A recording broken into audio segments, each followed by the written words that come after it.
Yeah, we are live. Perfect. Yeah, awesome. Understood.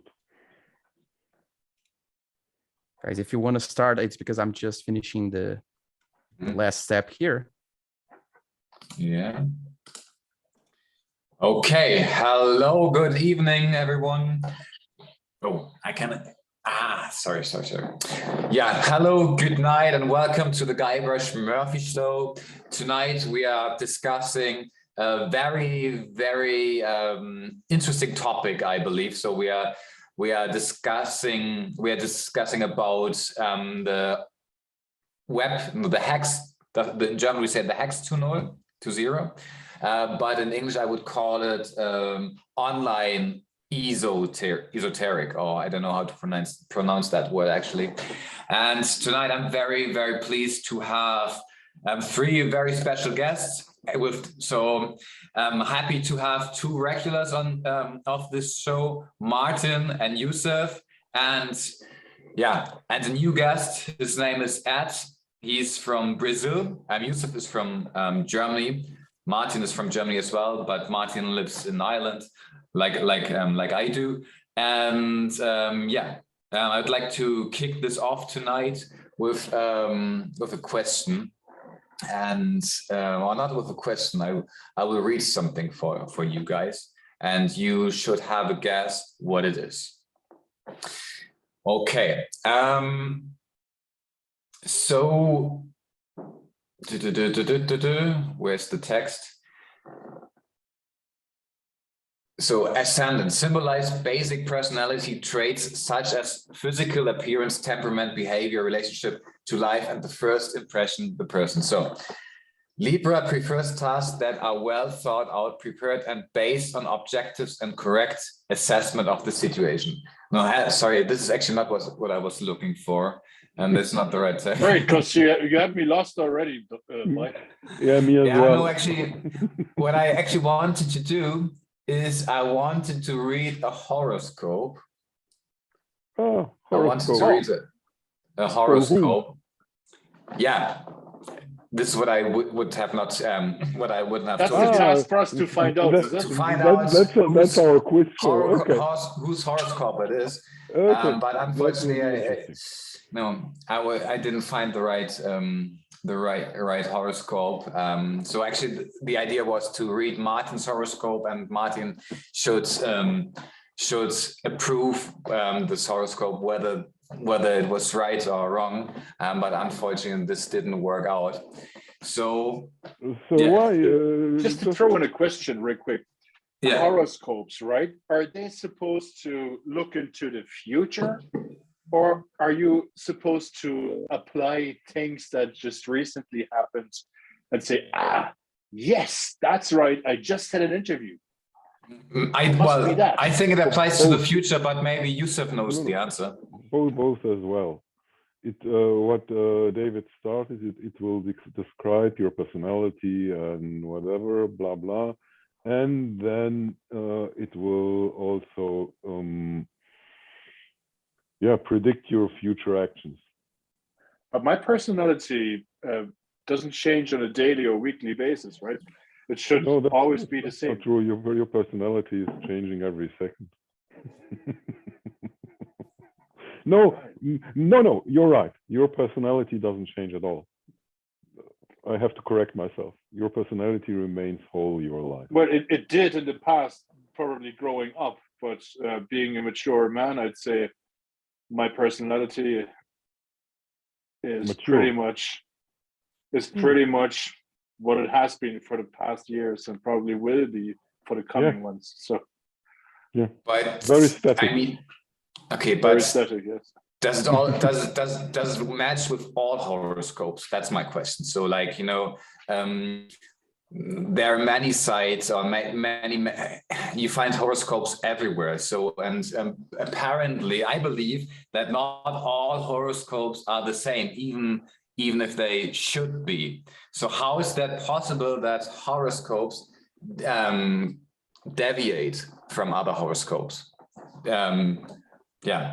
I asked this wrong. If you look at horoscopes and just read them, if you just look at regular horoscope, You can find, for example, horoscopes in the yellow press.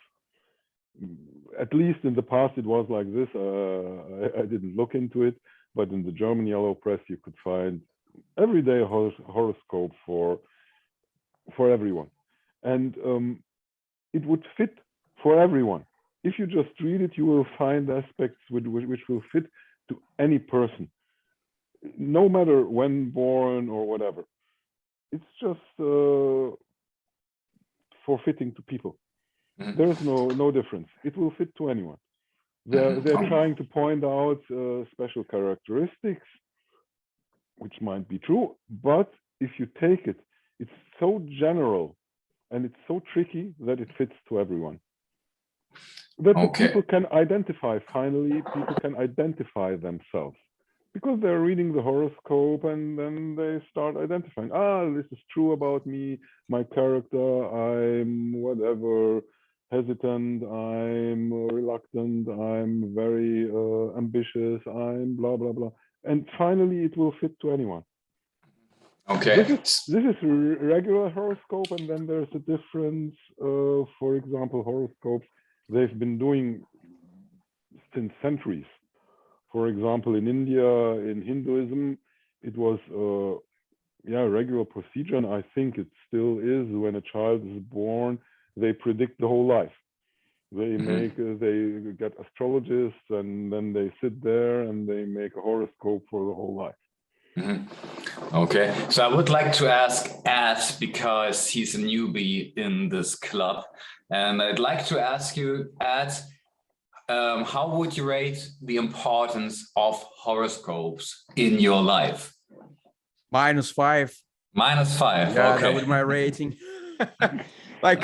It's hard for me to believe like how the position of Mars on certain day will have influence like over my life. Doesn't make any sense. Like, okay, you will have success in your work because the stars are aligned and there's the signs and this stuff. Like, I believe in astronomy, but it's hard for me to believe in astrology, which I don't consider to be a science, you know.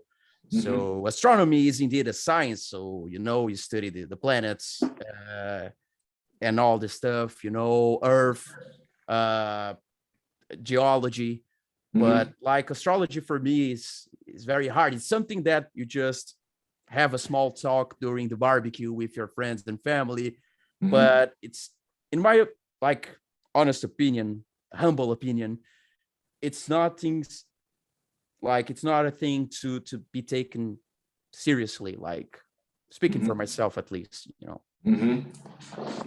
So a question from my side, you are a believer in science, and everything so-called mystical is just nonsense.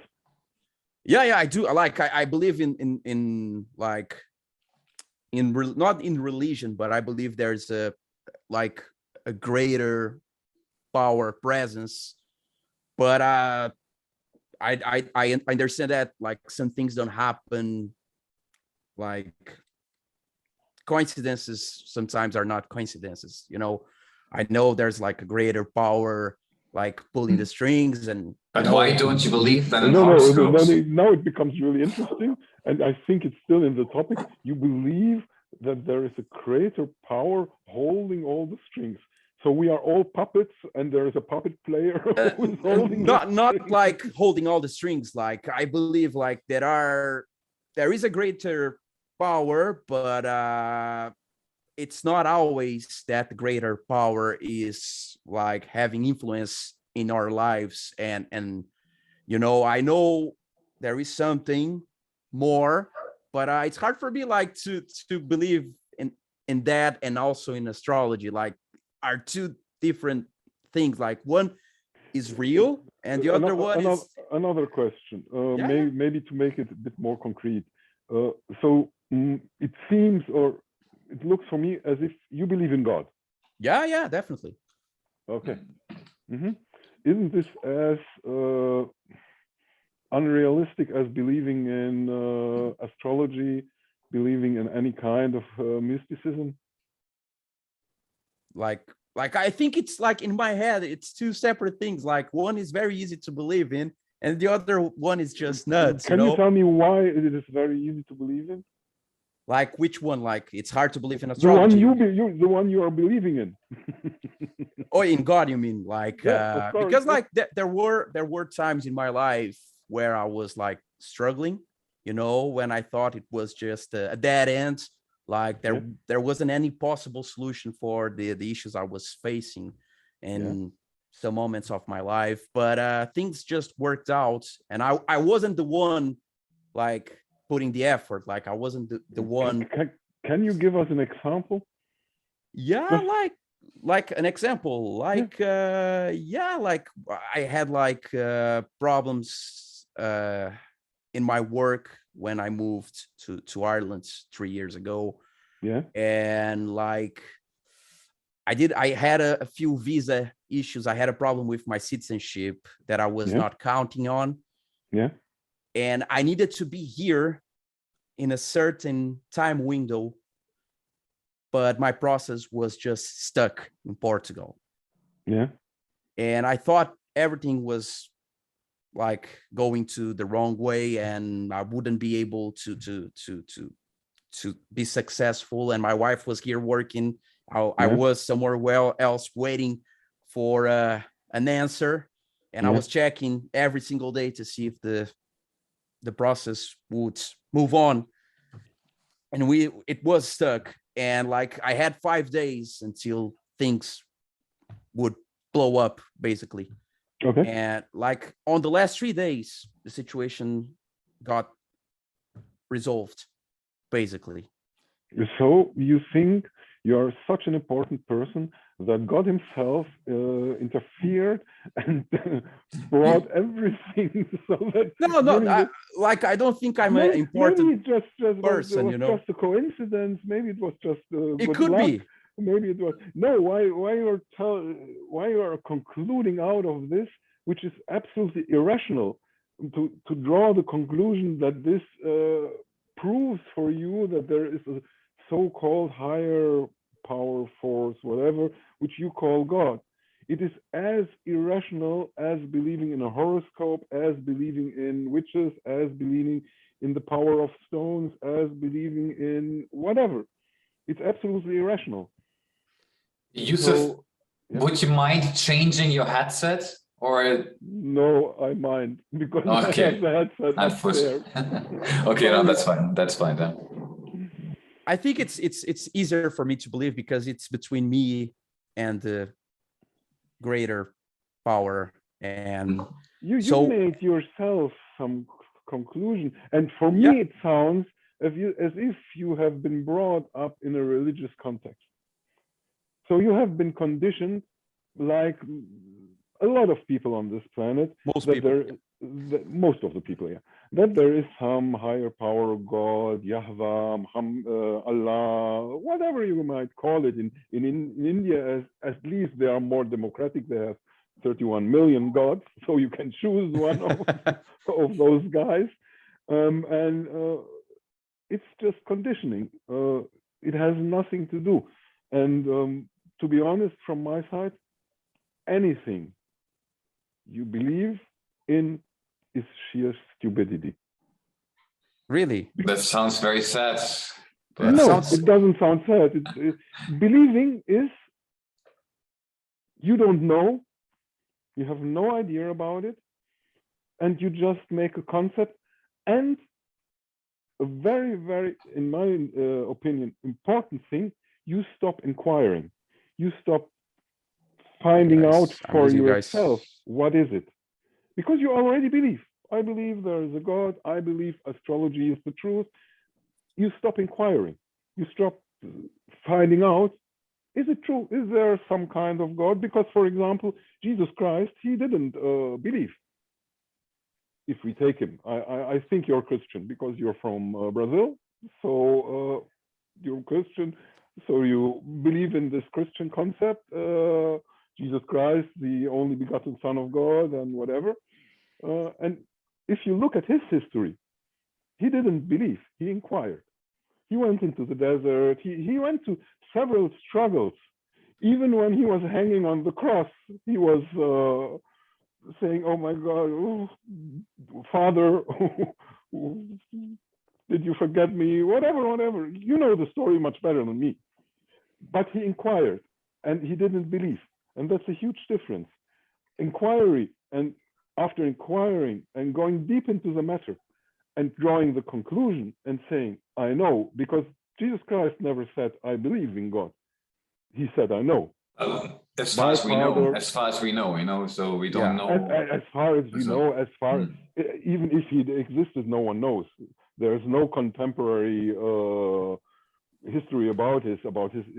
Just imagine a guy like him doing miracles all the time. There should have been in any Jewish, because he was living in a Jewish country, in any Jewish historical things, there must have been some records. For example, if someone today is just starting to walk on the water, or raise the dead, or healing, whatever, there will be thousands of records. And even in those days, there would have been any kind of contemporary records from the Jews, and there's nothing. So maybe it's all just a made-up story, but that's not what I'm talking about. Let us do as if he existed, and just look at his history. He never said, "I believe there is my Father in heaven. I believe there is my kingdom. The kingdom of my Father is coming." No, he was sure. So he had some insight, let's say. And that's a huge difference between believing and inquiring themselves. So in my opinion, someone who is agnostic, trying to explore himself, is in a far better position, because as soon as I start believing, I stop inquiring. So are you agnostic? So you said you're an atheist, or are you agnostic? I'm agnostic. I'm not an atheist. Okay, and Martin, you are an atheist. I am an atheist, yes, a lifelong atheist, I must add. Which is, I'm going to interrupt again, which is the same stupidity, because an atheist believes that there is no God. No, that is incorrect, you said, and I know. have to stop you there, because you're saying something that's not correct. An atheist does not believe. Belief or faith is the excuse people give for believing things without a good reason. I am not believing in things that I've not been convinced. I'm not saying there is no God. I'm saying I'm not convinced there is one, because nothing that I've seen, read, heard so far has convinced me that there is such an entity. Hence, my position is I do not believe there is a God, because there's no evidence to warrant such a belief. I'm not saying there is no God.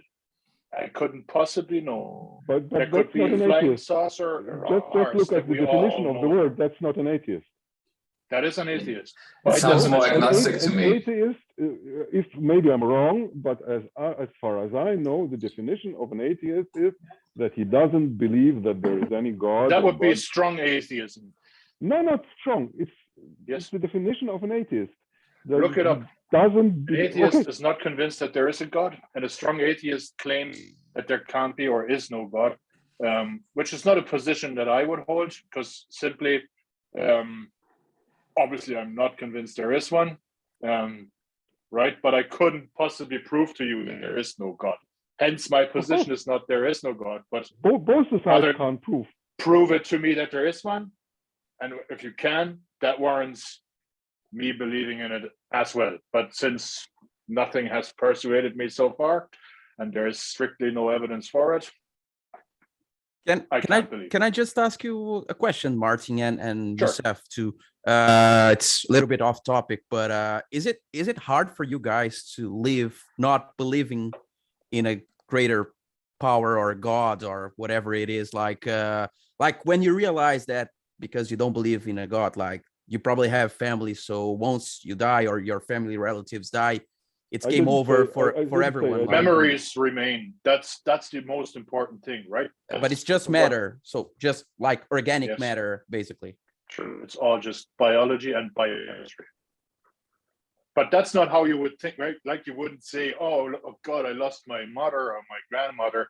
But hey, she was just a biological clump of stuff. Obviously, the memory remains, and religious people refer to it maybe as a soul that transcends to somewhere. To me, I still have all my grandparents passed away in 2013, and I miss them dearly. And of course, I do weep on sad days, and I'm open to these emotions as anyone else would be. But to me, they remain in my memory. Right, I can go back and remember things when I was with them and stuff. Wouldn't it be nice to have, Martin, wouldn't it be nice to have a medium to talk to your grandparents? But nobody does.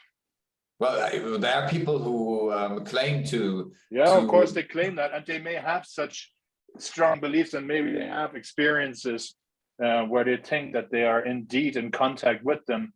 But well, I don't see any evidence that that's actually what's happening. Did you ever inquire into these matters, or are you not interested at all? For example, you could have gone to a medium, and it would be easy to find some proofs. Just because you're talking about your memories, and just ask them about some of your memories, which just you had some experience, which you had only with your grandparents, which nobody can know. And if they have some so-called contacts, maybe they can show you, which would have been some kind of proof at least. Not yet for you, but it proves that this person might have some kind of whatever connection. Well, there was the James Randi Foundation, I think it was called. James Randi, who recently passed away. He was a magician, a con artist, and a lifelong atheist as well, by the way. And I think he was offering $1 million to any medium or any so-called, healer or people that are able to talk to the dead or whatever. And he had these simple rules and tests that would definitively show that, hey, we might be onto something here. This person might actually be onto something. And all of them that make big money or not so much money fail in producing reasonable evidence. So I have looked into it. And that's your proof. To me, it's hogwash, I'm afraid to say. That's your proof. This I never heard. It's not a proof. I'm not saying they're all wrong, or there is no such thing. I'm just saying I can't believe unless there's evidence. So far, no evidence has been provided. Hence, my position is there don't believe it. 2 points. Either, which is absolutely okay, you're not interested at all in this topic. So who cares and why inquire into it? Or maybe you have an interest and then inquire yourself. That would be my recommendation. I don't understand. Sorry, could you elaborate? I lost you there. Either you are not interested in this topic, and also to go back to Ed's question, how you handle without believing and whatever, you handle well.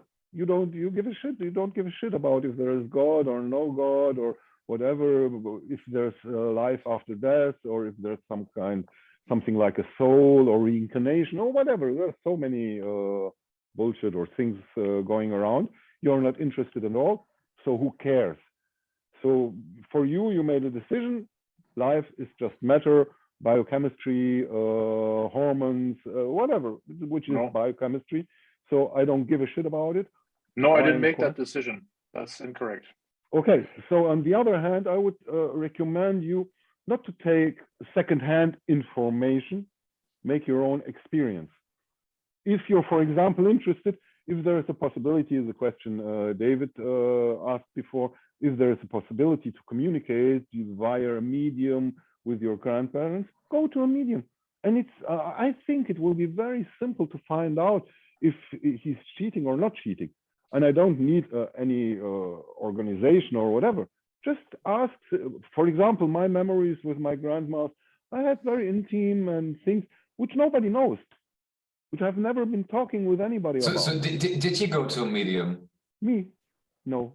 No, okay. Okay. And so like, well, Martin, like, would you actually condemn anyone who claims to be a medium? Because I think they're immoral people claiming these things because they most often do it for financial gain and to enrich themselves, right? This is purely, I think, a con artist scheme.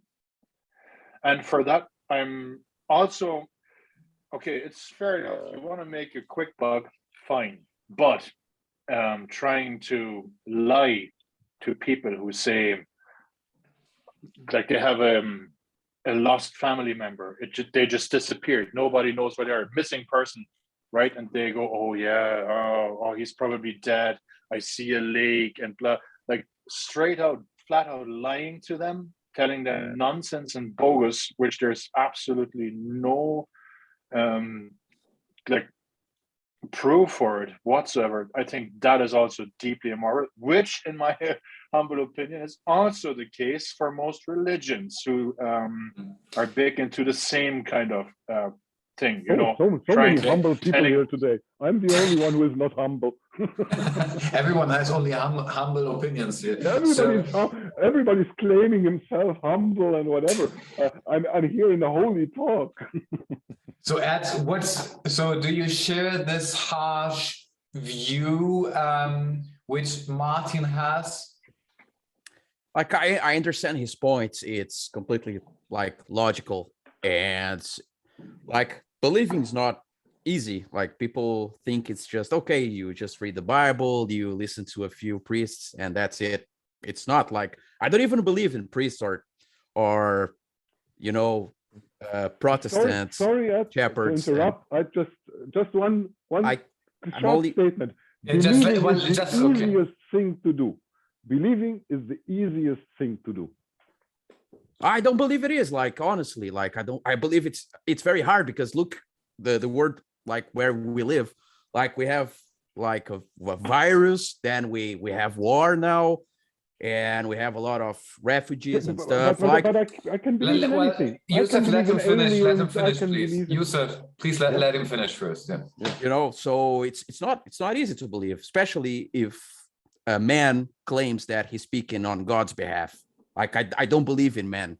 Like I don't believe in churches or religions. I believe there is something, like something else, you know, something above us that would help us in the darkest hour.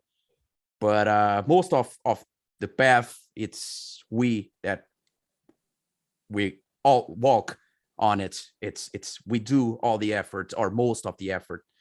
But I completely understand your points. You know, I think it's logical, and I'm a logical guy, despite the fact I believe in God or whatever people name it. But you know what? For me, believing isn't easy, and it was never easy. Like it's something that I have to question on a daily basis. So when I'm going to sleep, it's like I take my 10-15 minutes to think about my day and about my decisions and about where I'm going to, if there's someone watching over me. You know what I mean? It's something that I think about every single day. It's not just, okay, believe and jump out of the bridge. That's it. But Ed, I have to ask you something. You said, for example, that there is a higher power or something which is there for us in the darkest hours or in the darkest times. Is this, in your opinion or in your belief system, for every human being, or is it just for a few, or for everyone, actually, for everyone, including bad people? And what know? about the 6 million Jews who went into gas chambers? Yeah, like that's the problem here. It's because of action of men. Like it's the action of men. And what about this people who are dying in Ukraine, for example, nowadays? Exactly. Like that's my point. It's hard to believe because nothing is happening from above. Like there isn't an entity or a greater power interfering. So why not? That's the question. The question is what actually justifies this. If you look at our history is just full of war, bloods. Yeah, killing, bloodshed for centuries. So what about the darkest hours of all these living beings, and not even the human beings? So many species have been disappeared from the planet, and we as humans did a lot of of things to destroy species, to destroy whatever. So I can't see this point. What you're saying, your belief is that there is some entirety in the darkest hours or in the darkest times, which helps. like of course, death would be the darkest hour of a person's life. I completely understand that. But not according to the Christian doctrine. Exactly. So that's my point. Like I don't. That's the problem. Like I was raised in the Catholic Church. Like I was It baptized. sounds so, yeah. Yeah, but I don't have the same beliefs that my grandmother has or my aunt has, because they are Catholic. They go to the church every single Sunday. That's why, like, I don't consider my belief the same as many people in Brazil or Catholic or Protestant countries or populations believe in. So I'm still finding my way and finding like out what I believe in. Yeah. That's the best way I can describe my belief. I don't know if I made my point here. Well, I think it's totally fine. What I would like to know is actually the importance of, like, well, I know the importance of the Catholic Church and Protestants. Actually, I know that the Catholic Church is actually having difficulties with the Protestants because the Protestant religions or They're spreading. many They are sects. spreading. It's spreading more, and the Catholic Church in South America is about to lose against Protestant. They already lost. Movement. They already lost in Brazil. At least I can't speak for Argentina or the other Southern American countries, but I think the only country at the moment where Catholicism is on the rise is the United States because of Mexican and Cuban refugees who are mainly Catholics. But in the rest of Latin America, actually, the Catholic Church is combating this fight against other sects and so on, and also other beliefs are on the rise. And so I'd like to know what's your take on esoteric, and how is it being seen in Brazil? So like horoscopes and fortune telling, healing stones. Do you see a trend, or don't you, or is this just as it always was? Yeah, I think astrology is pretty strong there. Like, so people would read the newspaper to find out how the week will be, basically, if they will find the love of their lives, or if they will make money, like win the lottery and stuff. So people, like, they talk about that on a daily basis. Like if you go to have dinner or going out with friends, there will be a topic in the situation, you know. As I understand, but your point is horoscope, astrology. It's not. I don't believe in it. Like I can't, like, no, I don't. It's your point. No problem. Oh yeah, no, I'm just saying that it's just popular. Sheer nonsense for you.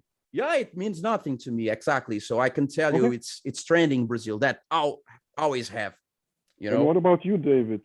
Because you're the moderator, but I'm interested also in your point of view. No, I don't believe in horoscopes. No, neither. So you think it's also absolute nonsense? Yeah, I believe so. Yeah, to make it short. Martin? I don't have a belief. I am, again, referring to my point. I have not been convinced that horoscopes are have anything to do with the actual physical world we live in. So We are on the same page here then So on that no, subject. I have to oppose. There has to be one, at least two opponents. I'm quite sure horoscopes, if you do it in the right way, for every unconscious living being, and this is 99.9% of the humans on this planet, is absolutely accurate.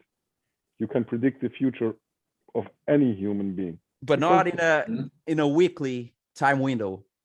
You can predict it in a weekly. If you know the person well, you can predict it in a weekly. Well, we can predict that all of us will die. This is for certain, you know? No, I'm not talking, okay, this is sure, this is easy. No, I'm not talking about this, let's say, great subjects. You can also predict that everyone anytime will be sick and whatever. This will happen anyway. No, you can predict how people, in which direction they will move and which next steps they're going to take and whatever. As long as they are living unconscious, it's a very, very easy to predict way. Because it's generic. The horoscope is generic. Like they use like generic words to describe what's going to happen with people's lives. So basically, oh, you will be very successful at work this week, and then you get a compliment from your boss. Oh, you did a good work. No, that's not what I'm talking about. So that applies to what I. This is what I agree. Yeah, you're right. You're right, Ed. Ed. That's exactly it. It's as widespread as it can be. Just fire at them, and something will stick. Your example was very good, Ed, I think. This is newspaper horoscope, and it will fit somehow. In some situation, it will fit. That's not what I'm talking about. I'm talking about a precise horoscope for one person. For sure, you know there are also people running around which make your personal horoscope. Not a newspaper horoscope, a general horoscope which you find on TV, on the internet, wherever. You mean there is a scientific method to guess what's going to happen with a certain person's life? To predict the life of an unconscious person. But but who does that? Like scientists, like specialists? No, so-called astrologists. But how they do it? Like what scientific method they use to predict that? Like do they have like a microscope or I don't know, special tool? If they do it in a good way, they have a deeper insight into psychology of humans. That's it. And then they look at the special person and get a more deeper insight into the psychology of this special person. And even I can predict your future. If we will talk for 2 days, I predict your future. No problem. That's good. Will I win the lottery? Maybe you should get a room. I didn't get it. Oh man, I'm so predictable. Acoustically, I didn't get it. David? What did you say? And Ed, what did you say? Well, I mean, maybe you can meet up after this. Let's go out for a beer. Yeah. But unfortunately, Yusuf is based in Bonn, so you need to come to Germany, or Yusuf is going to visit us. I have to come to Ireland. Yeah. No, but it's not so difficult for unconscious person. The behavior will always be the same. It's a vicious circle. Yeah, but there's so many other things you cannot predict, you know. So. And Yusuf, can I just ask you a little, like I would consider a personal question. I believe you ask too many personal questions, so you can also ask. No, it's because I always try to be polite as much as I can. And yeah, you're very humble. I understood. Forget about no, okay. Let's go straight to the point. So I'm guessing, based on your name, that you come from a Muslim family. My father is Egyptian, and he was a Muslim. He passed away 17 years ago. Sorry to hear that. My mother is German, and she comes from a very conservative Catholic family. Oh, okay, that's so I have. Blend. I'm lucky. I have both sides. Let's say fanatic. My father wasn't fanatic, but I'm saying the fanatic Muslim side and the fanatic Catholic side. So they are both fanatics, like they would follow my father. Even you can't say both of them were religious. My father, for example, he wanted me also to be a Muslim. So what did he do? He told me, Yusuf, you are a Muslim. Are you circumcised? Yes. Isn't that Jewish? Like for Jewish people? It's same like the Jewish, yeah. Oh, I didn't know that. Yeah, I In didn't know that. Islam, you're circumcised. Yeah, they But took away a part of me. It could be my misconception, but I've always thought that like Muslim families would be more conservative in giving instructions to their children to follow Islam other than the other religions. Am I correct, or it's just something I? No. You're right. You're absolutely right. If you go to Islamic countries, for example, like Egypt, they are living now in the 14th or 15th century in their calculation, and they are same as the Christians in the 14th and 15th century, giving them really, instructions how to live their lives. And people are much more involved into religion, and everything is connected to religion. Even language is very much connected to religion. Like David introduced me and said hello to me, Salamu alaikum, which comes from Islam. And I answered him the typical Islamic answer, alaikum assalam wa rahmatullah wa barakatuh, which means peace is with you and the blessings of God are with you as well. This is a typical saying hello in Egypt, for example. And even people, whatever they do, if you are asking for a plumber to come, he will tell you, Inshallah, I am coming tomorrow, which means when God wants me to come, I am coming tomorrow, which means even in Egypt, most of the time he doesn't come. So he always has an excuse, you know, he can always say, you know, God didn't want that. God didn't want it. And for everything good which is going to happen, Alhamdulillah, thank God. So even the language is very, very much involved into this Islamic way. So yes. By the way, right. Ojalá in Espanol and in Portuguese. Do you say ojalá? We used to maybe 50 years ago, like. Okay, because this actually comes from Arabic. This comes from Arabic. You know? Yeah, Oshallah.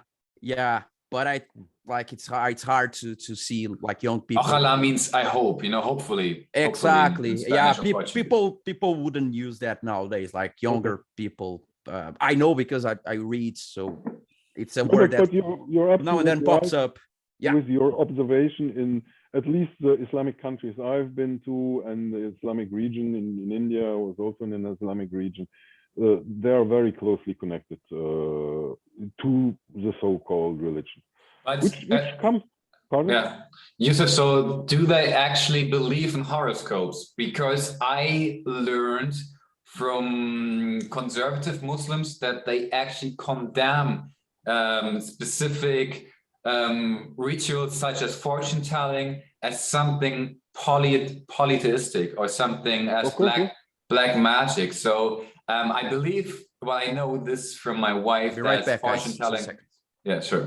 Fortune telling is a big part of Turkish culture, even though conservative Muslims would say this is haram, because it's blasphemy.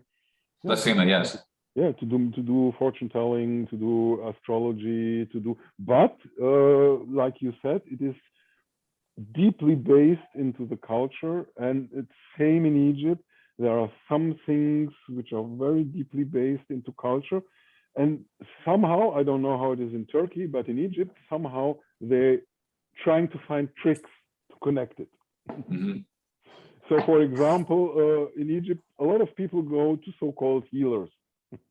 And they're giving them whatever, some cumin seeds or whatever, and then they're trying to find something in the Quran which is connected. Like Muhammad said, this is the only plant which is in the hadiths, or what's or in the hadith, in the statement made. Yeah. So they're trying to find any excuse to include it into the life. But basically, you're absolutely right, or your wife is absolutely right. It's haram. It's blasphemy. But So, yet, but to come back to the point, or Ed, is he listening or he? I think he's listening. Yeah, Yeah, he's I'm right listening. here. To come back to your question, none of my parents were fanatic or very conservative. Both of them grew up in a religious context. My mother grew up in this Catholic religious context. It was a very small village. Everybody had to go to church, not only on Sunday, even every day. In the morning, there was the duty to go to church and whatever. but so probably the community didn't like it that your mother got married to a Muslim. No, this was a catastrophe because my mother was the first one which, first of all, got married to a foreigner. And secondly, which was absolutely impossible, married to a Muslim. Even she was married, I think, 18 or 19 years she was old. And at this time, 21 was the age of Volljährigkeit. Maybe you can help me. Adult. Legal age. Yeah. Pardon, Martin? When you reach legal age. Legal age, yeah. In those days, 21 was the time to reach legal age, and the husband of her aunt was the one who was responsible for her, not her mother, which is also interesting. So it was also very sexistic in those days, and he didn't allow her to marry my father because he was a Muslim. So it was a big fight until they were able to marry. And my father also came from, in Egypt, everybody was connected to Islam. And my father wanted me also to become a Muslim, but he didn't also do much effort. The first thing, he just told me, you are a Muslim. Secondly, later, he told me, now you have to learn the first surah of Quran. In those days, I didn't speak Arabic at all. So I learned by heart the surah of the Quran, didn't understand a single word, like a parrot. Any parrot could do it the same way. Later on, he told me, now you have to learn prayer. You come with me to the mosque. So I went with him to the mosque and I asked him, what shall I do now? And he told me, I do what the others do. So I made some kind of gymnastic with the others, which also were in the mosque. And that's it. And more efforts he didn't do to make me a Muslim. So you can see he failed absolutely. But anyway, later on I was interested. I read the Quran completely, and I read also the Bible completely. So to answer your question, Ed. Perfect, guys. Can you hear me? Like, yeah, we can hear you. I'm having a few issues with my broadband here. Okay, no, it's totally fine. Very, very good. Yusuf should take this as an example. Next time, Yusuf, get a better headset, please. But with this headset, I'm tied to my laptop. I can't. Okay, you're talking about Yusuf's headset, not mine. Yeah, not yours. No, yours is perfect. The quality seems to be bad.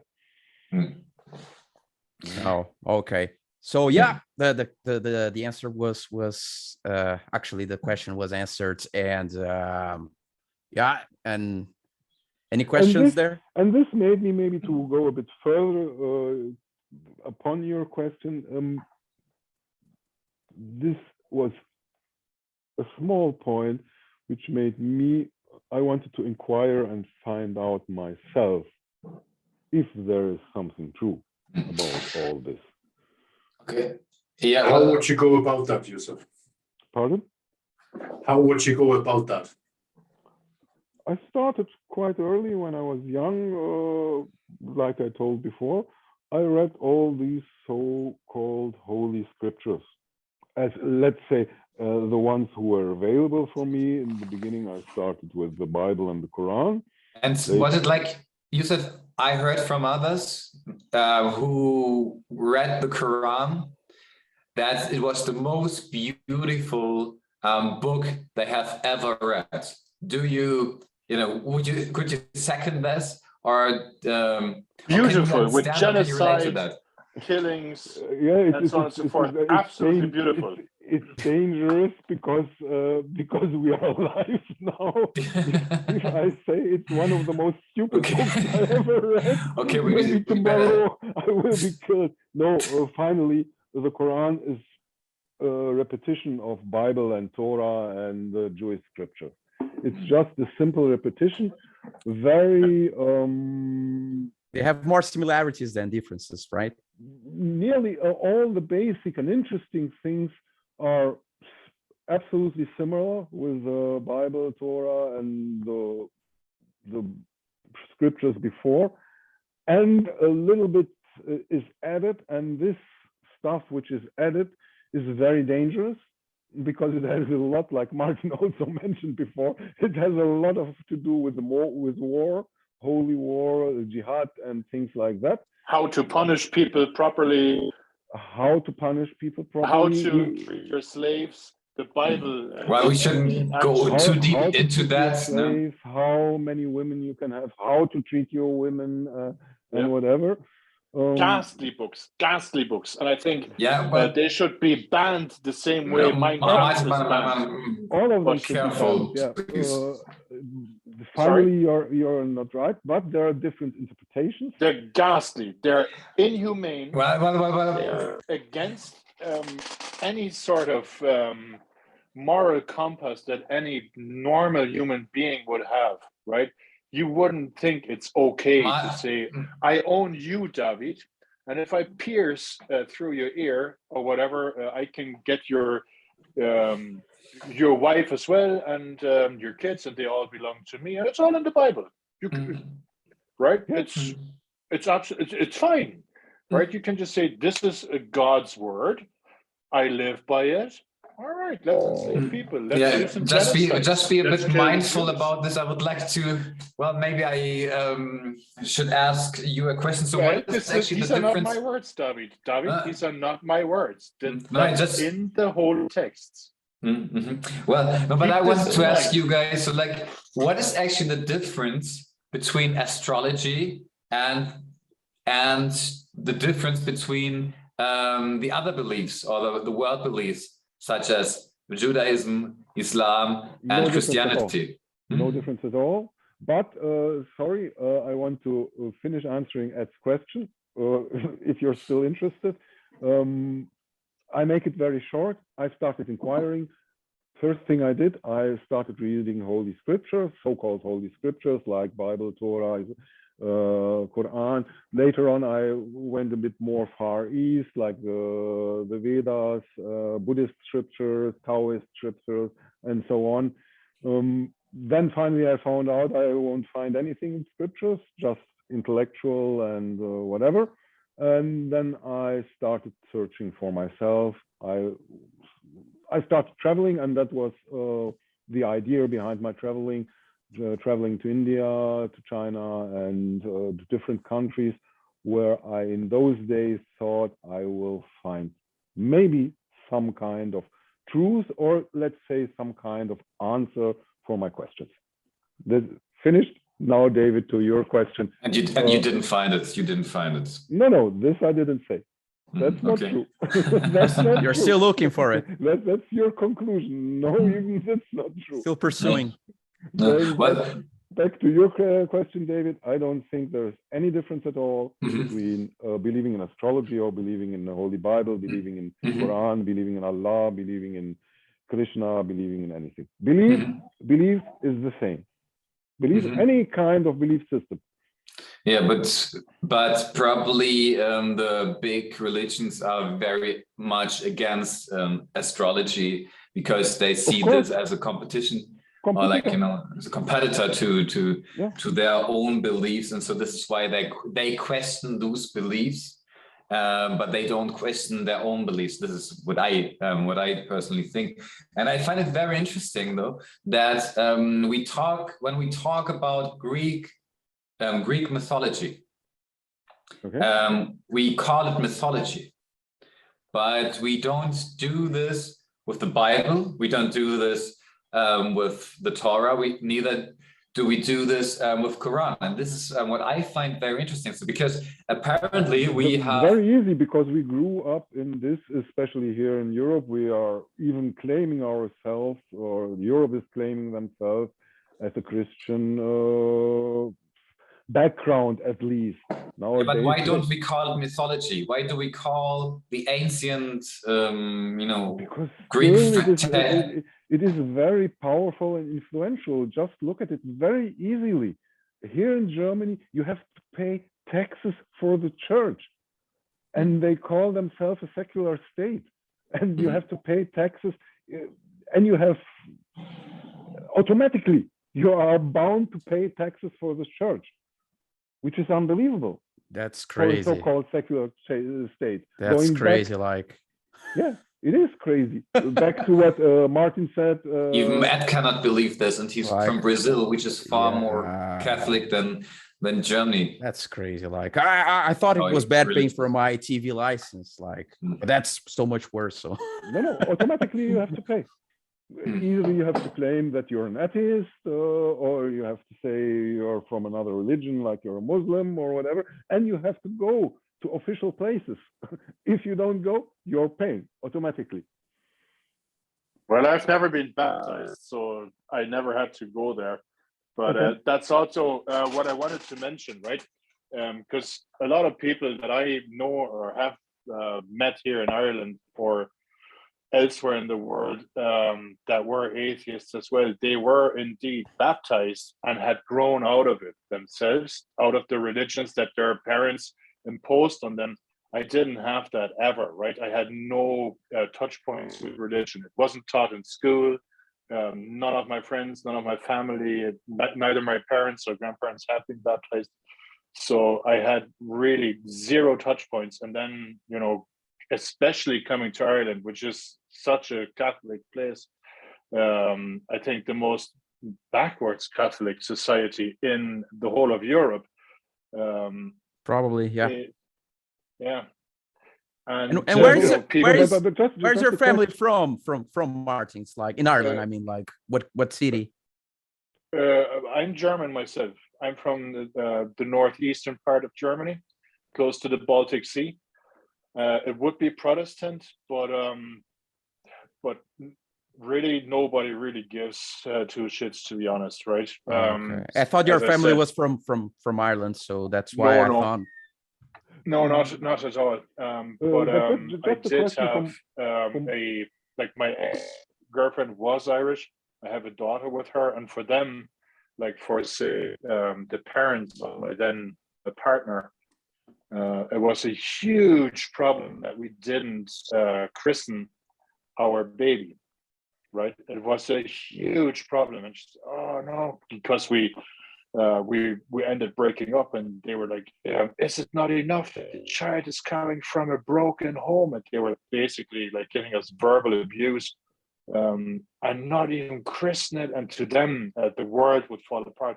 And that's when that was my first encounter with religious people on a personal level, right? To me, this was a very foreign concept, believing in whatever, Christ or Allah or you name it, Vishnu. And all of a sudden, here I am, and getting this religious bullying, which it basically was, right? You better baptize that kid, or else. And finding myself in the middle of discussions so Martin, who do you think created the trees and all of this? Who do you think? What do you say to someone like this, right? There is no arguing with them. It's just top-down bullying. Do as we say, or you're just the oddball out. And I strongly detest this. And it's very easy arguing, but I have a question. Because it is an easy argument, but you can't go there with 70-year-old people that grew up here. It's just a waste of time. Was inhabited by only potato farmers, Yeah, just a waste of time to discuss that with those people. Yeah, it's a waste of time. It's whatever you say, they will be right. They know that there is such a thing as a God or Jesus or whatever, and I didn't go there.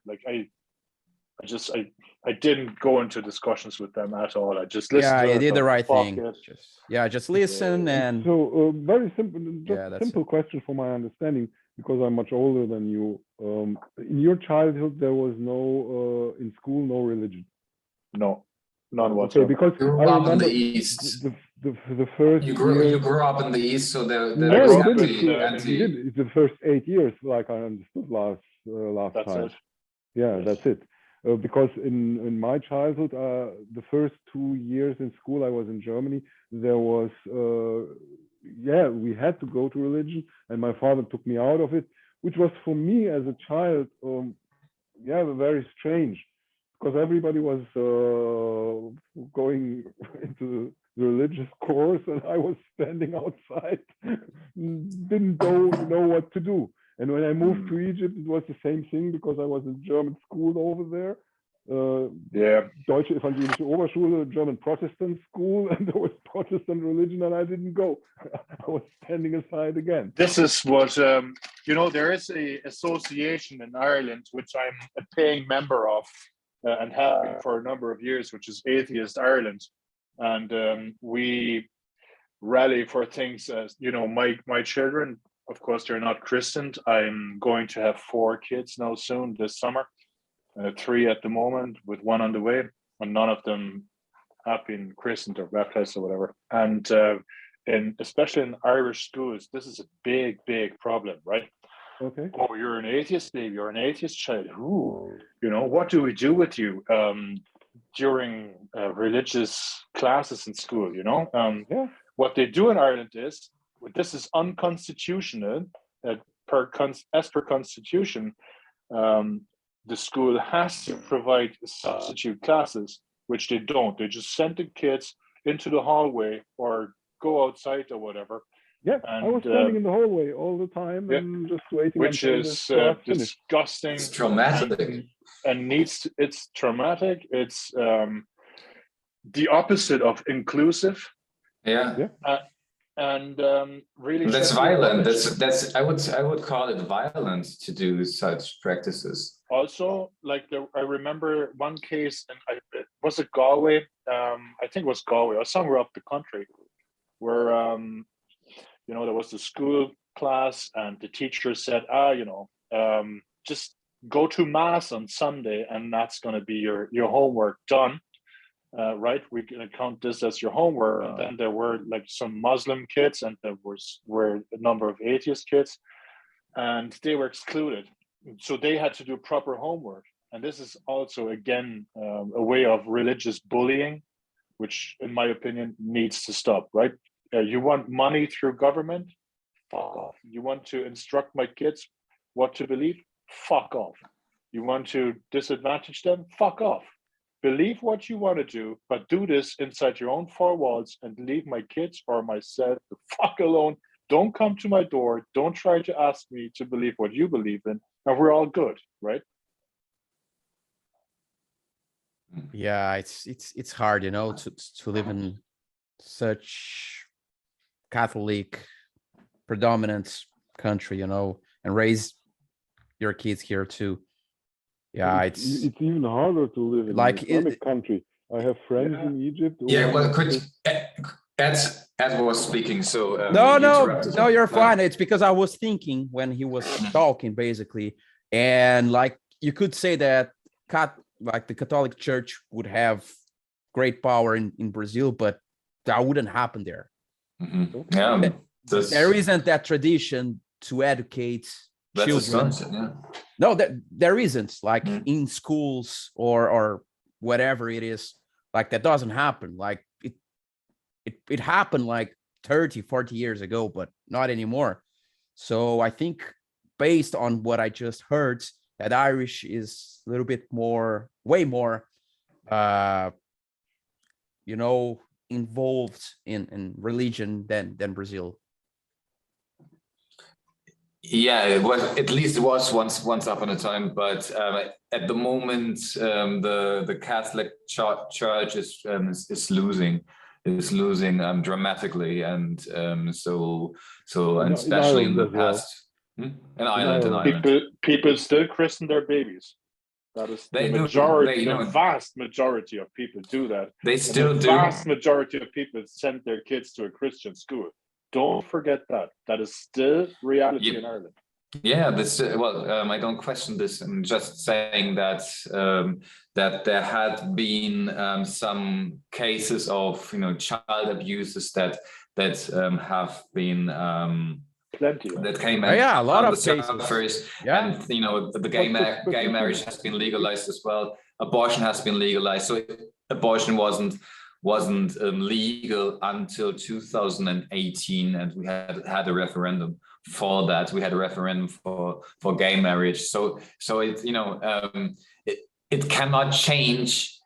Not everything can change in one day, but there had been significant changes in the past 7 years since I came to Ireland, but it's still I believe there's a lot of a lot ahead of us. There are many more steps that need to be taken, but I think the at least we are on the right way.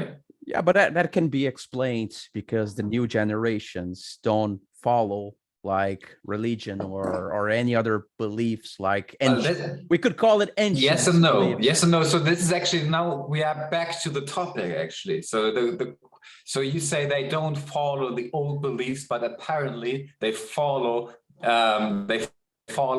other beliefs such as astrology. And you Or atheism. this, I think atheism is growing. Like it's atheism growing, is growing. Like people make a lot of money with that, with online courses, with healing stones, with they come up with new they invent new things such as water memory. What else? Healing stones, or you have heard maybe you know words what, like chakra. you know why that happens, why this beliefs are growing, are getting more popular, because they don't have rules. Like, okay, you buy a Is it stone. that easy? It's easier to understand and to accept. So basically you buy a stone that you believe will have healing properties. You just leave it on your desk here in the living room, and that's it. Like, you don't have to think about gay marriage. Doesn't have any influence on it, Yeah, So- interesting point. Yeah. That's my point, actually. Like, when you have a religion, you have like thousands of rules, and if you You don't have a follow playbook, all you of have a them, playbook, you are like doomed. You will go to hell and you will suffer for the eternity or something like that. Also, personal question, Ed. Yeah. Do you follow all these belief systems as well? Like, It's impossible. like It's impossible. hell and heaven and all this? No, it's impossible. That's my point. Like, I was raised in the Catholic Church until I was baptized, but after that, my mom didn't care about what I was going to believe in. So basically, I don't follow any religion. Like, I believe there is something else, but I can't say what it is.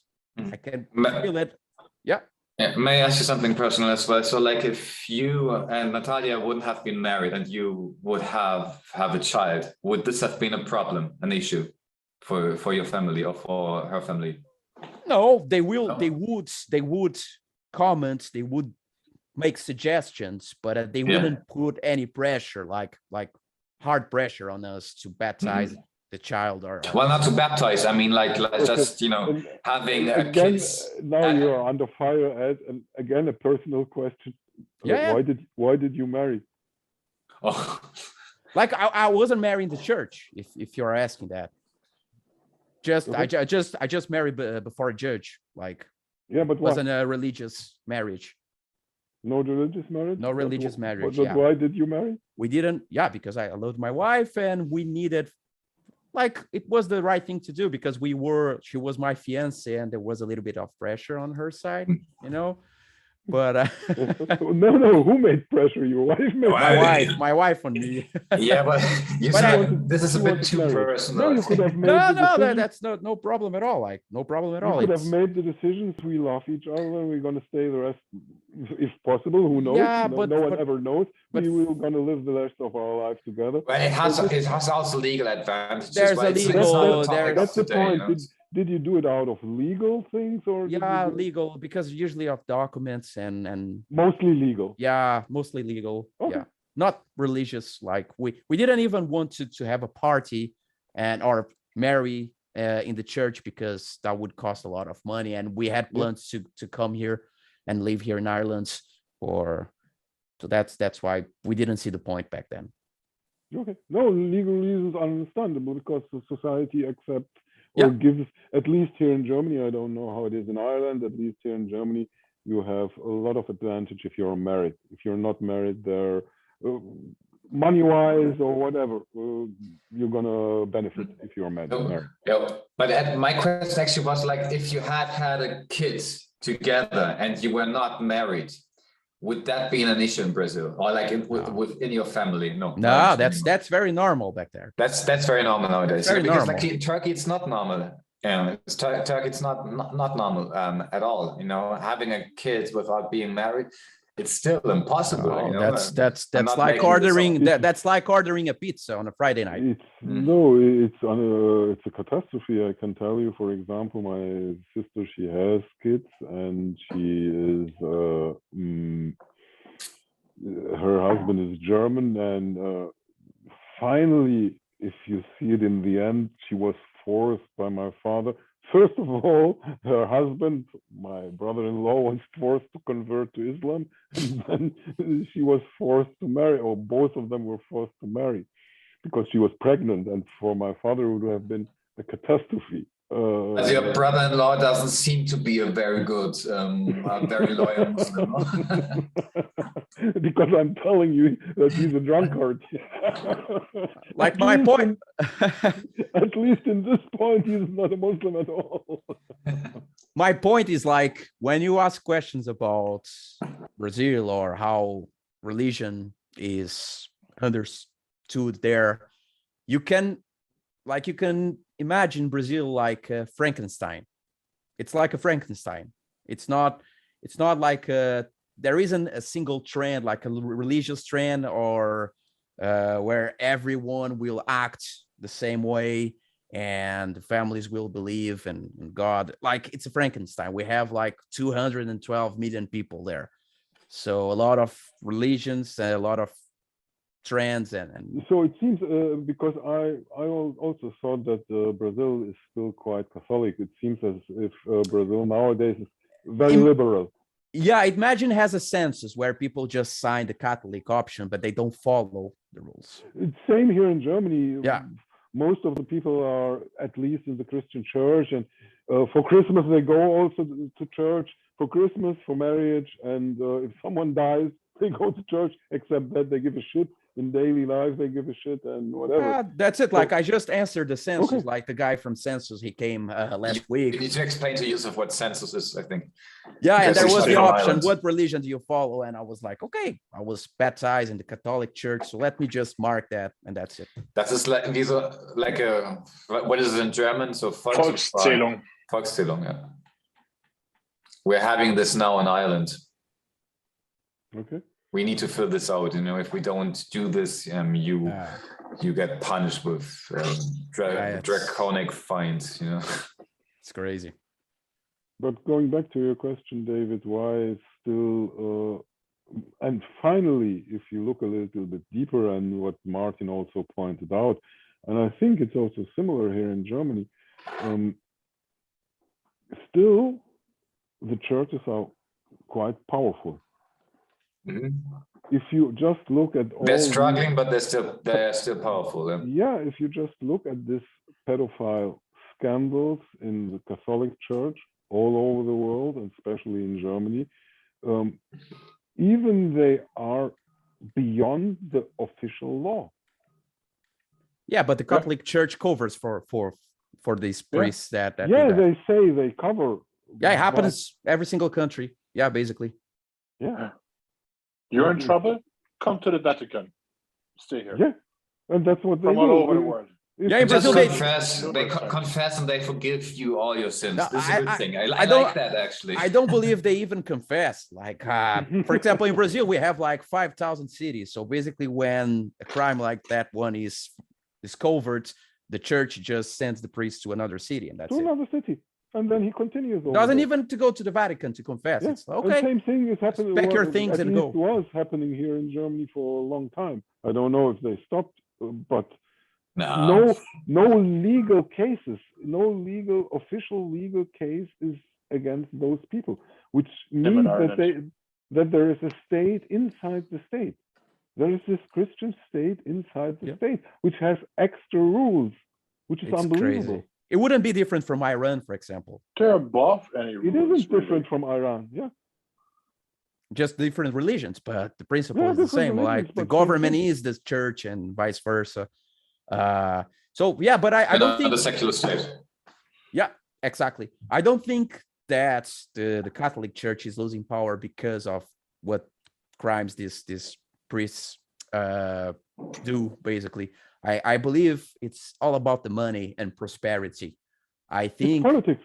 It's just politics, exactly. But I think the Protestants, they are winning ground because their philosophy, what they say is way more seductive than what the Catholic Church says nowadays. So basically, they say that if you believe in the church and you donate your money, you will be successful. You'll have that car of your dreams. You'll have a beautiful house, and that's way more attractive for people to hear nowadays than just a priest opening a Bible and just reading what Paul said like 2,000 years ago. Exactly. Yeah. Yeah. Protestant church at least allows you confess yourself, make yourself with God, whatever. You don't have to go to a priest. And the shepherds can have wives, so they can have like. Which is, in my opinion, is they can marry. absolutely more natural, and this is one of the causes, 100% one of the causes why there is so much pedophile people in the Catholic Church, that they are not allowed. Not just by being a priest, sexuality doesn't disappear. So this is absolute bullshit.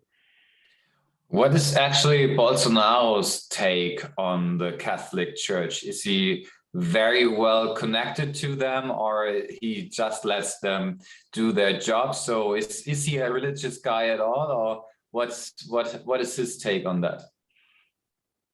Sorry, I lost your first sentence. So it was about Bolsonaro. It was about Bolsonaro. No, guys, you have to understand something. Bolsonaro never read the Bible. He never read. He saw that 30% of the people, the Brazilian people that vote, the voters, would follow the Protestant philosophy or religion, if you call it that way. And he just surfed basically the wave. So he baptized with a Protestant shepherd like 5 or 4 years ago before he was elected president. So he doesn't believe this stuff. Basically, he just wants to stay in power, and to do that, in order to do that, all he has to say is, it's like saying something on the TV and saying, for the love of God, or just say God at the end of the sentence, and that's it. That's what he did, and keeps doing. Now I have you to go out of this at all, and I have to ask you a question, because the headline of today was, translated to English, witches. Yeah. Where are our bitches or witches or whatever? No witches. Yeah, well, I don't know if I asked which, but I asked also ladies to join that. They didn't want to. Okay. That call, but unfortunately they didn't join. So that was the headline of today. It was mostly about, or mainly about astrology, but it's it's overlapping with religion. So I think we actually managed to stick somewhat to that topic. And but at the moment we are going. Well, we're not talking about witches. Maybe we haven't we haven't talked about the witch prosecution in the medieval times, but we You don't have talked to. about. No, You we don't don't have have to. We don't have to. But No, you know, the interesting point is, for me, as always, the most interesting point is the personal point. So we went far away. Who cares the fuck about Bolsonaro? Who cares about whatever? Don't misunderstand me. Okay, he's president of Brazil. No, he's just a dumb person. Yeah. Sorry about getting to that topic, but no, he's really, no. It's I not asked you. politics, So it's it's my fault. politics. no, he's Absolutely. dumb. Like he doesn't know more than like 2,000 words in Portuguese. He can't speak. He doesn't have the words in his dictionary. Okay, I didn't know Okay, that. interesting. Okay. That's crazy. Like he's really stupid. He's not like Angela Merkel, or like sometimes people don't agree with her, but she can speak more than one language. Yeah, well, I think Angela Merkel is not very charismatic, and neither Putin is. But yet They can he is speak. in They power. understand He's talking history. about my They friend understand again. where they come from. Like they have more than 1,000, 2,000 words. Like that. That's my point. Like Bolsonaro is that like your old uncle Okay. that goes to barbecues and he So- believes so- in what so he just- believes. No, just for my understanding, Yeah. even intellectually, he's on a really low level. Yeah, he didn't know what misogynist meant. Mhm. Okay. He didn't he know asked he has like a bodyguard or something like that. What misogynist mean? Hmm. Okay. Oh, he's stupid. Like So how did he come in power? because Nothing to do with the topic, but first time I'm hearing it. like I told you, like he saw an opportunity. He was a congressman for the last 25 years. Oh, okay. Mhm. Yeah, so and he never He took- approved. He in- never in approved some- anything. He never. In some way, he was clever and saw the opportunity how to get the vote. No, the problem is that the other guys from the left wing, they robbed the country, and I'm not talking about millions. I'm talking about billions of dollars, Okay. like Okay. real corruption. It's not like European corruption. That's nothing. Mhm. What happens here is nothing compared to the money they stole in Brazil. Yeah. Yeah, and he saw that people like, and usually the left wing in Brazil is a little bit more. I forgot the word. Sorry, let me just. What Martin follows, atheist. I don't know. Atheist? Atheism, yeah. Atheist. Yeah, Atheism. yeah. And he saw that older people, Catholics, Protestants. So he thought, with like this guy's votes. So let me speak on God's behalf, and let me speak against the left party. Let me speech about fighting corruption, and then I will enjoy the moments because the left wing is weaker, Okay. and I will be on the right wing basically. So it's like when we buy like a chocolate box, like it has all those chocolates. So basically Bolsonaro represents that. So okay, We should make a podcast so about he Brazil. was- yeah, we should do that. Like You know what he I was mean? Clever. He just took the opportunity. Yeah, so he's like he's talking anti against corruption, getting Yeah. the older voters, talking about against religion gay and- people, against transgender people, you Okay. know. So, but he doesn't know what misogynist means. So he doesn't know about what he's talking about. Basically, that's my point. And it doesn't help when like Brazilians, in average, read one book a year. Okay. Yeah. Yeah. Again, well, this is a different topic, and we actually should make a podcast about Brazil only. I think that would be very, very interesting to Let's go back to the listen to topic. other opinions. Yeah, go back to the topic. Yeah. Yeah. No, actually, we touched on the surface on specific trends in astrology, and I, for example, find it very funny that, well, it's actually funny. It's not the right word for that, but apparently that people believe in healing stones. They believe in water memory, and I find this, to be honest, very absurd. And as much as I find it absurd to rely completely on horoscopes. You know, you can, it's fine for me if you read your horoscope and you take a piss on that. But have you heard about you find it as absurd as believing in God, or you find it even more absurd? Oh, tough questions. Tough questions. I wouldn't go that route. Don't stop being diplomatic. It's a very difficult question. I have no answer to that. So, stop the nonsense with not trying to be rude. It's not rude to question religions or stupid beliefs, or any beliefs for that matter. Sorry for implying stupidity. That's not rude, David. Sharpen up.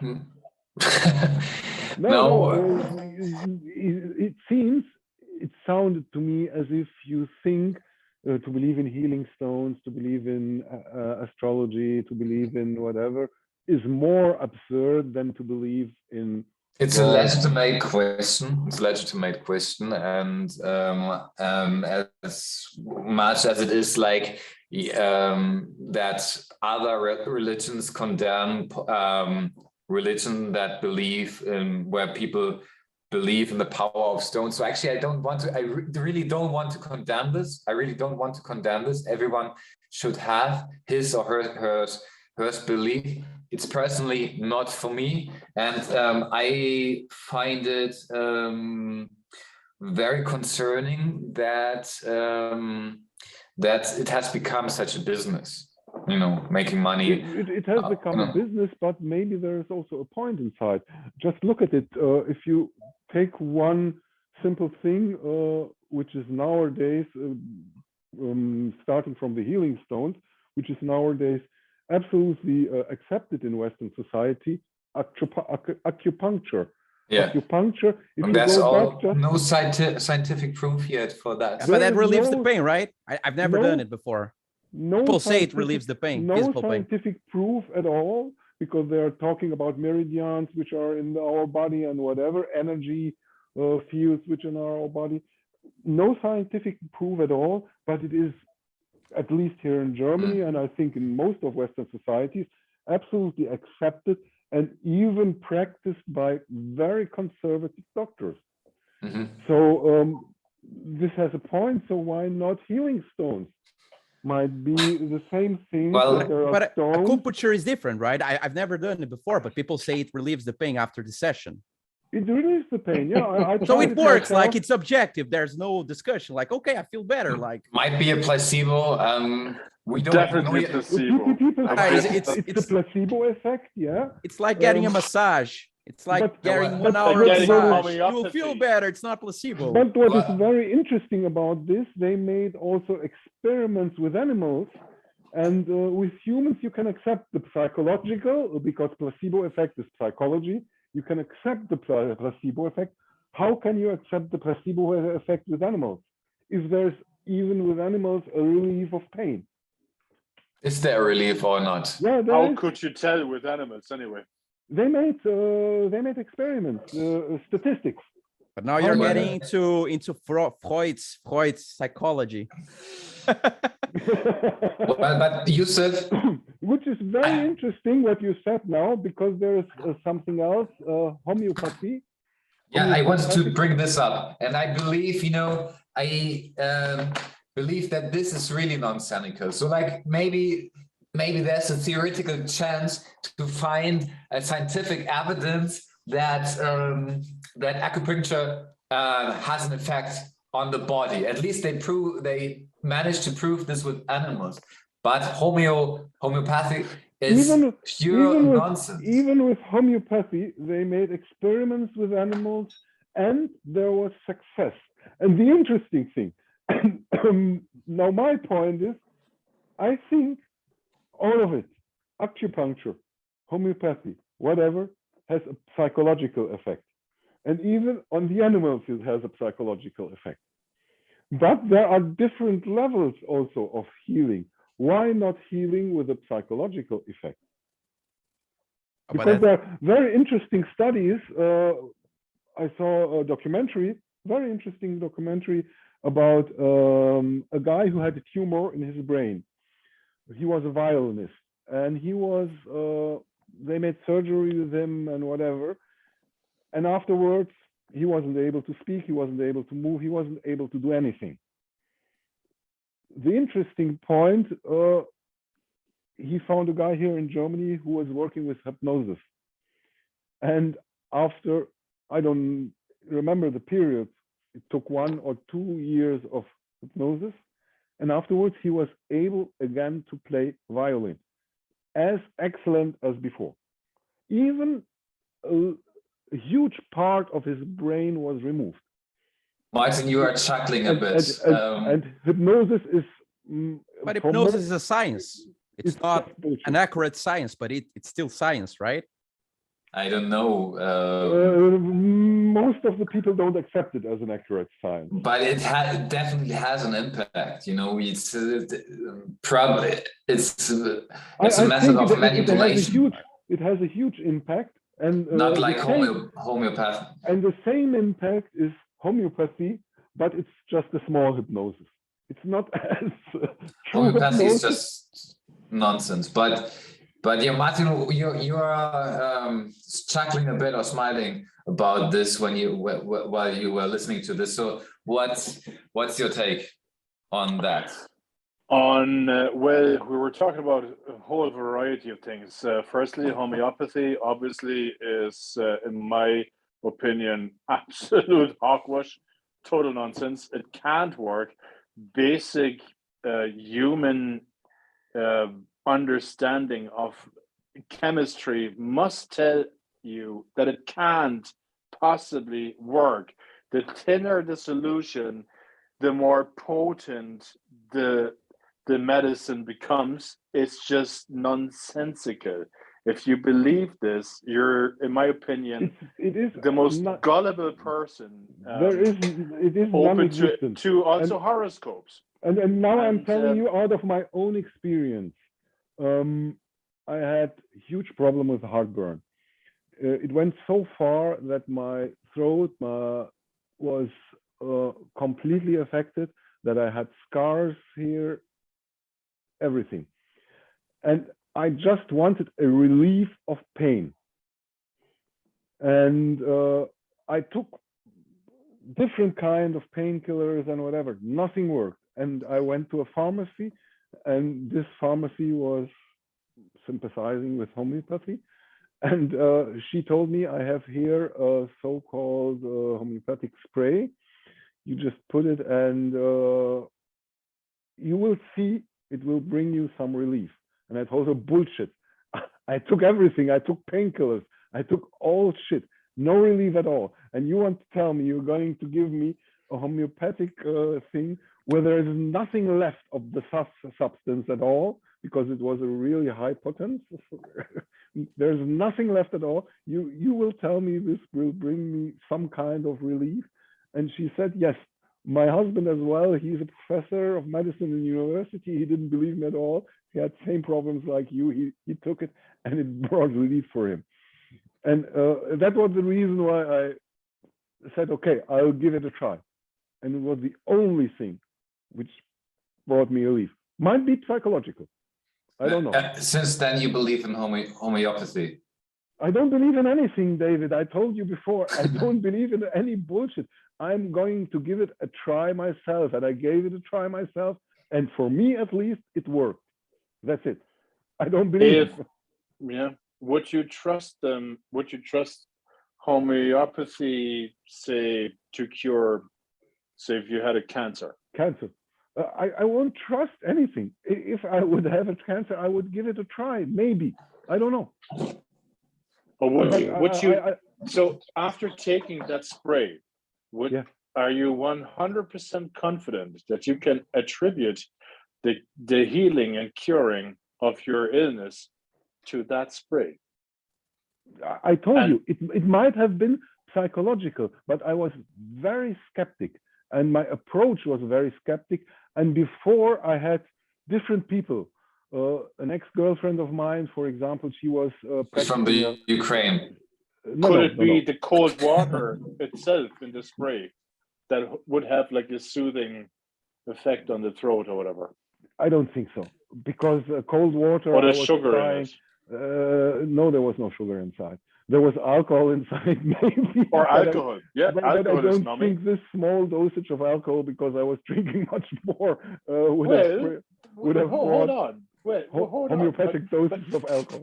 You were talking about small dosages, but the alcohol was probably the most potent thing next to water that was in that solution, right? Finally, you might be right. The only scientific provable substance inside this spray was alcohol. Nothing else. There was nothing else provable inside it. But I can't tell try you. this the next time. I want spray whiskey down your throat the next time and then report back.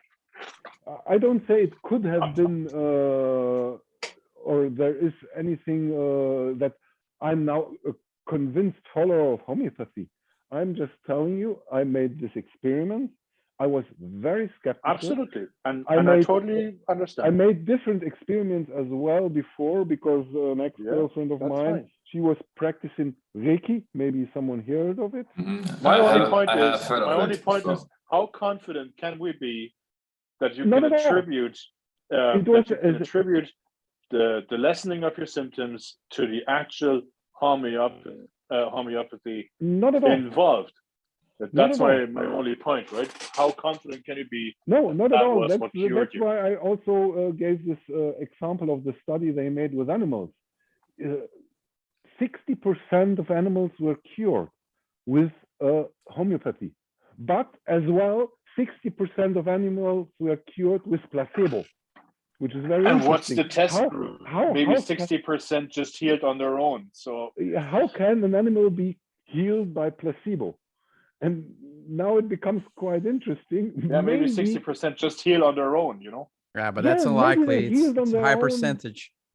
Pardon? 60%. A very high percentage, 60% healing by on their own. But might be a coincidence. Might be.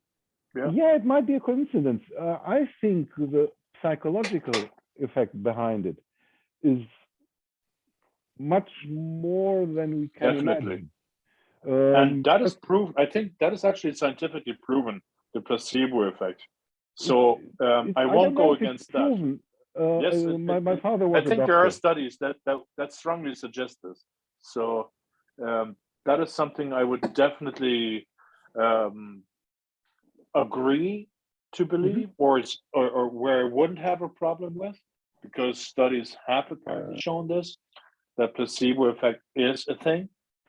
And but what I do have a problem with is, say that, you know, there's maybe trace elements of whatever. There's two things. One very interesting answer of someone who said, the one who cures is right, however he does it. And the second thing I wanted to tell you, my father was a doctor, and he was a very conservative doctor, really old school, antibiotics and cortisone and whatever nowadays really condemned.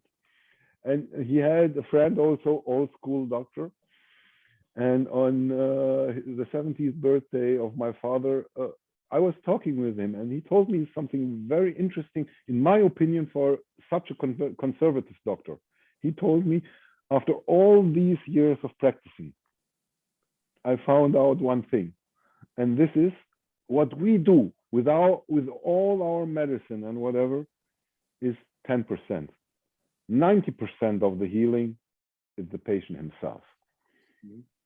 Psychology, of course, yeah. Or natural abilities of the body to heal itself also. The natural abilities, psychology behind it, and whatever. Even there were studies made which are very interesting in my point. Even people having pain and whatever, just going to the doctor, talking to the doctor, feel better. Just by sitting there. No medicine given, nothing, no treatment, nothing. Just because they believe Reassurance. this guy is going to help me. He is the one who knows about it, and This is he's the actually one- closing the circle again, back to the topic. So probably the belief can have an impact on, on your confidence, on your health and all, and so it doesn't It have seems to be so. the belief in God, but, something that gives you There's security. a proverb in German, which Der Glaube versetzt Berge. Translated, belief Can move mountains. Can move mountains, yeah. Or faith can move mountains, yeah. So it seems, even I'm absolutely against belief, that if you are faithful and if you deeply believe in something, it has an effect. And I think this is very interesting because there are, if you're going back to what you started now, healing stones and whatever, I think it's possible also healing stones, however, can have a healing effect. Yes, but not one that goes beyond the placebo effect. I don't know. Yeah, and so this is the question this is something that there's no proof, and this is what the same thing we say about homeopathy. There's nothing that goes beyond placebo, that actually nothing that proves beyond the placebo effect. Okay, so the only provable things are the medicine out of modern medicine, like antibiotics, like cortisone, like, that's your opinion. These are the only substances which can somehow heal. They don't heal. Well, this is not an opinion, so only proven ones. Pardon? Only proven ones. The only proven ones. Yeah. Only scientifically proven ones. But even they don't heal. Have an effect. They don't heal. For example, cortisone, which was used in the past very, very often, it doesn't heal. It suppresses symptoms. Absolutely. The same with, say it for me, it doesn't matter. But yes. Yeah, many but they have a proven effect. They have a proven effect. Yeah. And the biomechanism of the human body, and that is clinically proven, scientifically proven, and probably not up for debate any longer. But when we go into the realm of homeopathy or healing stones, we are in I don't know, on a completely different turf. What about, for example, maybe you know about it, traditional Chinese medicine? Yeah. Traditional Chinese medicine is very popular nowadays, and they seem to be quite effective. And they do one thing, the main thing, the basic thing, because when I was young, I studied here in Germany Heilpraktiker. I don't know what the English word is, alternative medicine. And I was into this TCM, traditional Chinese medicine, and the basic of traditional Chinese medicine is Qigong. Qigong is Qi, the so-called energy, life energy they call it. In India they call it prana, whatever. In Japan they call it ki. In the Western world there was only one guy who made a similar word for it, also a magician, a disciple of Sigmund Freud, beginning of last century. He called it orgon, but it didn't become very popular here. But it seems as if this traditional Chinese medicine, which has nothing provable, scientifically provable, Qi is scientifically not provable, seems to be quite effective. And just to reduce it on the psychological effect, I don't know. Yeah, well, What else is there? What else? What else is left? The part which we don't know yet. Maybe one day we But don't know. if you don't know, just but if go you to don't know it physics. yet, you can't say there is such a thing. Just go to physics. If this is, Yes. I think, which If is a very evidence interesting part. warrants that stance, then yes. But if there is no such evidence, then it's Yeah, the but same with just someone who go says, to a- but there might be a God. It's to the a same thing, you know? to a different topic, which is nowadays absolutely accepted by physics, that there is so-called black matter. And this black matter is undefinable, and it is still not scientifically. Albert Einstein was the one who came up with all these things, but by all, if you go and look to all great physics, they accept it nowadays. It has to exist. It's not proven, but it has to exist, because if it doesn't exist, several... Pardon? It's a current theory to explain why, say, galaxy arms would form the way they do, otherwise they couldn't, for instance. So they came up with this, explanation, and they say, okay, there has to be this force, but still, it's still a theory with most of the things. But it's but look at based on current evidence. It is an accepted theory at the moment. Yes. And if you look at it, this Aristotelian, which was for centuries the accepted theories, is completely out of date. Yes. So that's a good thing with science. And it was even in the last century, till Albert Einstein appeared, it was the absolutely proven scientific truth. Yes. And later on, well, there are no absolute truths, and we should all, or at least I think we should all agree on it. There are no absolute truths, and science can only, question and try to get to the core of the matter. But the good thing with science is you can be the most significant professor in astrophysics, and your student could always question you and scrutinize you, and ultimately he could prove you wrong. And in religion, this could never be the case. They have the truth to all of it. They have the answers to all of it. Yeah, but we want to have, no. Then you didn't look.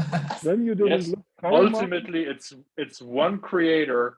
And that's no. End of discussions. You're just talking about the monotheistic Western religions. Yes, of course, obviously. Then you didn't go deeper into the Eastern religions, because if you start looking into the Eastern religions, not all, I'm excluding Hinduism, which is one of the largest Eastern religions. They're doing the same like the monotheistic Western religions. But if you look at Taoism, if you look at Buddhism, if you look at Tantra, and all these religions which raised also in the East, they had a completely different approach. They didn't have the approach, I'm telling you about the only God, or I'm telling you about whatever. I'm taking out now Buddha because he's the most famous and well-known, Mahavira of Jainism, and Lao Tzu of Taoism, not so known. Buddha, when people asked him, he was talking about enlightenment, nirvana, and all this bullshit. People asked him, he never told them believe in it. He told them, I have a method. Try the method, find out by yourself. And this, in my opinion, is an interesting and completely different approach. Okay, who of you wise men would like to have the final words? You want to finish, you want to sleep again. That's right. You're hungry again. So okay, so we start with Yusuf and... No final word. No final words, okay, so that was your final statement. So Ed, what is your final statement? And Martin will have the last words for tonight. So what an honor, and Yeah, I agree with Martin. Like, there's no absolute truth. All we have is facts, and we have to keep chasing. We have to keep asking questions, and it can't hurt to believe a little bit. Okay, Martin. So many things we don't have not facts Joseph. about. You shouldn't have the last words. I don't have the last word. I'm just interfering. You're not allowed to interfere. No, well, I don't have any last words as such. I can only reiterate my point of view. It's not that I choose to believe, not to believe in these things like healing stones or whatever magic or secret or medicinal magic or whatever. I do not choose not to believe. My stance, my point of view is. But as well, you don't inquire. My default position is there's no such things. I'm being born into a physical world. You have a belief system. You're talking about a belief system. No. I don't have a belief system. Of course, this is a belief system. You don't inquire, just inquire. Out of your inquiry, my point is, you inquire yourself. You make all the evidence is available to everyone. Yes. Or to most of us. Especially us in the Western world with internet and all the other media. Right? No. Do your own inquiries. No inquiry. Sorry, Martin. Do some critical thinking. Inquiry is going to arrive at your own. You're talking just about collecting information. You're talking about collecting knowledge. I'm talking about inquiring. It's a completely different approach. Inquiring means you find out yourself. You find out that there is a God. You go whatever. No, go into the mountains, go into the desert, go into the woods. Find out. Yusuf, I don't need to find that out. A religious person is suggesting this to me. Yeah. It's not up to me to now go out and find out if that's the truth. It's up to them to prove to me that there is such a thing in order for me to warrant a belief. Yeah, but you already made fine with where I'm coming from with no belief system. You don't even question your belief system that we are just matter and this finished. No, I don't have that belief. Well, actually, I want to round this up with a final statement by Martin, but it didn't work out. Yeah, because so you apparently Martin and me, we always have to. Yusuf is probably fighting it's a common theme. Words. So Yusuf, I give the honor to you now, so you can have the last words. No, I don't want any last words. Okay, one last word. Well, you did have the last words. Last word for everybody. Just inquire yourself. Okay, this is it, or anything else to add? No, this is it. It's a flawed point you're making, but yeah. Right. Yeah. Okay. So let's come to the end now. Thanks for joining, and I hope you liked it. You know, wasn't too easy in the beginning for you. With Yusuf, he's a tough guy sometimes, you know. But I think you had a very good point in this debate. And thanks again for joining, and hope to see you more often. And thanks for Yusuf and Martin as well. Thanks to you for joining. And see you soon. See you hopefully on Sunday. I don't know I might have already a topic. So if you had the choice, guys, what would you like to debate? Are you already under the shower or something? Sorry? Are you under the shower or something? It sounds so. No, I'm not on the shower. I don't know what my camera is actually doing. What happened to my video? Yeah. Okay. We came back. Yeah. Yeah, I'm back. So I might have. So like Yusuf, you might be the one who leads through the next show. So the idea was talking about financial defeats, you know, so about bankruptcy, how to get bankrupt David fast. wants me against the striptease. So maybe on Sunday we discuss about how to get bankrupt fast, you know. Yeah. I can give you a lot of tips. There should be a dialogue between the two of you. So Well, it's nice to meet you, Ed.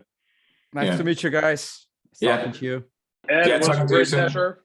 Yeah. All right. Pleasure. See you guys on Sunday, maybe. Yeah, see you. Yeah. Bye bye. Bye bye. See you guys. Right.